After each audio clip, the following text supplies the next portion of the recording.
अस्सलाम वालेकुम दोस्तों, मेरा नाम है उमैर। आप देख रहे हैं यूबी टेक जस्ट। और एप्पल ने फाइनली iOS 12.1.3 को फाइनल वर्जन को रिलीज़ कर दिया। तो इस वीडियो के अंदर मैं इसी बारे में बात करने वाला हूँ। Let's get jump into this video.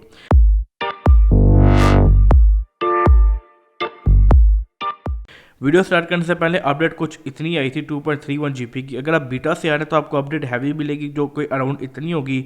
अगर आप स्टेबल वर्जन से आ रहे हैं तो आपकी जो अपडेट का साइज़ है वो काफ़ी छोटा होगा। तो अपडेट से पहले जो स्टोरेज थी वो थी 20.98। अगर यहाँ पर प्रॉपरली फोकस करे 20.98 और अपडेट के बाद अगर 20.82 तो कोई ज़्यादा फ़र्क नहीं पड़ा। और जो अगर आप देख सकते हैं वर्जन नंबर तो वो भी काफ़ी छोटा हो गया अगर ये फोकस करे प्रॉपरली। आई होप ये करेगा। आई होप ये कर दे। ओके, तो आप देख सकते हैं। तो अब इस वीडियो के अंदर मैं बात करने वाला हूँ कि इसमें नया क्या है, आप इसको किस तरह डाउनलोड कर सकते हैं, इसका कीबोर्ड स्कोर क्या है और परफॉर्मेंस और बैटरी के बारे में भी डेफिनेटली मैं बात करने वाला हूँ इस वर्जन के अंदर। सबसे पहले शुरू करते हैं नया क्या है। तो यार नए में बग्स बहुत ज़्यादा फिक्स किए गए हैं। लास्ट वर्जन में काफ़ी बग्स हमें देखने को मिले थे, जिसमें इंटरनेट कनेक्टिविटी का बग था, वाईफाई की कनेक्टिविटी का बग था और बैटरी के बहुत से बग्स थे। काफ़ी प्रॉब्लम्स थी पिछले वर्जन में। तो उन सारे बग्स को ऑलमोस्ट फिक्स किया गया इस वर्जन के अंदर। तो उस लिहाज से ये वर्जन काफ़ी अच्छा है, आपको डेफिनेटली अपडेट करना चाहिए। प्लस एक नया एनिमेशन है क्लोजिंग ऐप का। वो एनिमेशन जो वो पाकिस्तान या किसी और मुल्क में अवेलेबल नहीं है, वो सिर्फ चाइना के लिए एनिमेशन है, क्योंकि कुछ लीगल इश्यूज उस एनिमेशन को लेके, इसलिए क्लोज ऐप्स का एनिमेशन चेंज किया गया सिर्फ चाइना के लिए। उसके अलावा बात करूँ तो यार हाँ, परफॉर्मेंस मुझे काफ़ी अच्छी लगी है। मैंने बिल्कुल थोड़ा सा यूज़ किया है, 20 से 15 मिनट यूज़ किया, लेकिन मुझे परफॉर्मेंस काफ़ी अच्छी लगी है और बैटरी लाइफ में भी मुझे इंप्रूवमेंट नज़र आई है। सच कोई एकदम फॉल नज़र नहीं आया।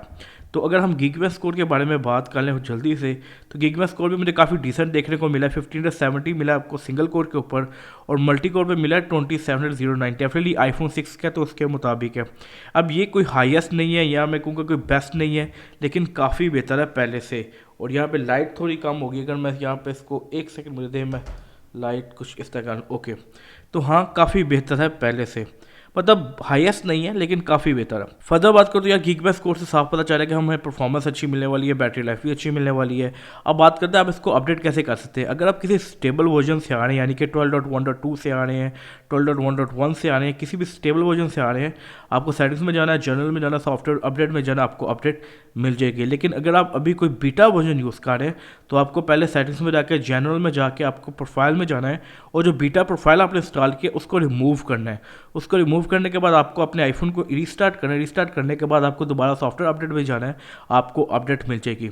तो बहुत ही सिंपल तरीका आप अपडेट करने का। तो हाँ, काफ़ी अच्छा अपडेट आया, परफॉर्मेंस भी अच्छी है, बैटरी लाइफ भी अच्छी है। आई थिंक आपको डेफिनेटली अपडेट करना चाहिए। तो यही क्वेश्चन निकल के आता है कि अगर आप अपडेट करें या ना करें, डेफिनेटली आप इसके ऊपर अपडेट करें। काफ़ी अच्छा वर्जन है और काफ़ी स्टेबल भी, आपको अच्छा लगेगा अपडेट करके और आपका आईफोन भी काफ़ी स्मूथ चलेगा। और हाँ, चैनल को जरूर सब्सक्राइब कर लेना, क्योंकि मैं और भी बहुत सी वीडियोस लेके आता रहता हूँ इस तरह की। तो हाँ, अगर आप आईफोन यूज़र तो डेफिनेटली चैनल को सब्सक्राइब कर लें। मैं फिर मिलूंगा आपसे अगली वीडियो के अंदर, तब तक के लिए मेरा ख्याल रखें। अल्लाह हाफिज़।